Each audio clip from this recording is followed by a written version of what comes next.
Thank you, Mercy. Thank you, Mr. Chair and members of the committee, for inviting the Canadian Psychological Association to appear today. My name is Dr. Steve Jordans. I'm a professor of psychology at the University of Toronto, where my primary research interests are in conscious and unconscious influences, memory, and the effective use of technology for education. It is an honor and a privilege to be testifying before you today on behalf of the Canadian Psychological Association. Comprised of more than 7,000 members and affiliates, the CPA is Canada's largest association for psychology and represents psychologists in public and private practice, private industry, academia, and research, as well as students. With respect to supporting mental health, Bishop Desmond Tutu said, "At some point we need to stop pulling people out of the river, and some of us need to go upriver to find out why people are falling in." His analogy highlights the need to focus on prevention when addressing mental health, because treatment approaches are simply overwhelmed, and we'd rather fewer people were struggling in the first place. Marketing gambling amounts to pushing people who would otherwise be okay into Tutu's river. It is the opposite of prevention.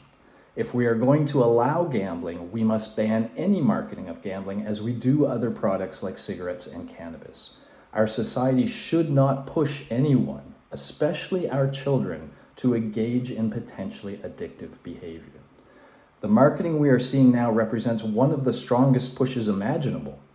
Gambling companies are weaponizing psychology to convince anybody watching to just bet.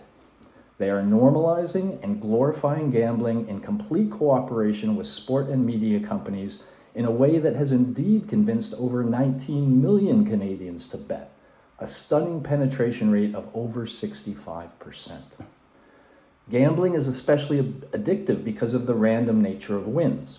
When wins come randomly, then as losses mount, the gambler becomes increasingly convinced that a win is just around the corner. We call this the gambler's fallacy. Gambling houses just need you to bet enough to experience a win or two. Then you can become hooked, chasing wins as debts accumulate beyond your ability to pay. This is why gambling companies often offer up to $200 in free bets for first-time gamblers, more than enough for them to experience a few wins, more than enough to seed the addiction.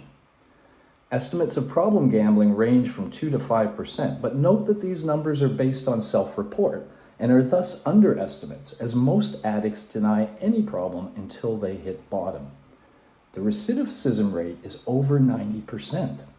Once addicted, it's almost impossible to stop.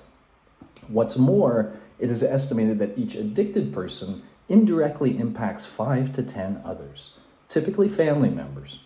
Marriages are ending, families are falling apart, and people with this addiction are committing suicide, many because they were pushed into a river they would not otherwise have come near. Of course, children, any child old enough to be interested in either watching or playing sports, are in the crosshairs of these marketing efforts. Children are the future gamblers, and now it is almost impossible to involve one's children in sport without also indoctrinating them into gambling. Gambling ads are in our arenas, at our sports fields, even on players' uniforms. It has become inescapable unless one avoids sport altogether.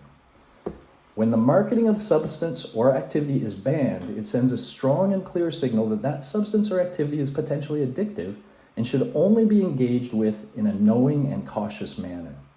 Including gambling with cannabis and cigarettes provides a consistent approach to how Canada deals with potentially addictive substances and activities. It respects civil liberties and the right to choose while warning of the dangers. More critically, it stops the push. In summary, allowing any form of marketing of gambling runs completely against our members' attempts to prevent and address mental health issues for Canadians. It pushes all Canadians to consider betting, with an especially strong impact on our children and our marginalized communities. There is no need to market gambling. Would-be gamblers can easily find legal gambling on their phone apps which can be policed. The Canadian government must not allow companies to push our population into addiction. And with all due respect, I ask all of you to help us help Canadians. As a country, we can do better.